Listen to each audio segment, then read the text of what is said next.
Ako ng placement fee sa recruitment agency papuntang Guam. Kaso nung hindi ko na itinuloy ang application ko, hindi ko na raw pwedeng mabawi ang ibinayad ko. Legal ba to? Hindi po yan legal.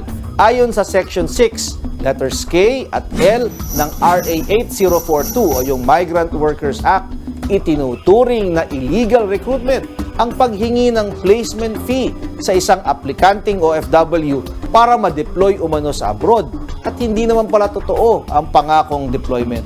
Kailangang ibalik ang nasabing placement fee dahil maaaring kasuhan ng illegal recruitment ang nasabing agency at maaari silang maparusahan ng multa mula 1 milyong piso hanggang 2 milyong piso o pagkakulong ng 12 years hanggang 20 years ayon sa hatol ng hukom. Kung kayo po ay may nais ikonsulta sa inyong lingkod, i-follow lang ang Facebook page ng Good Morning Kapatid. Mangyaring i-private message po ninyo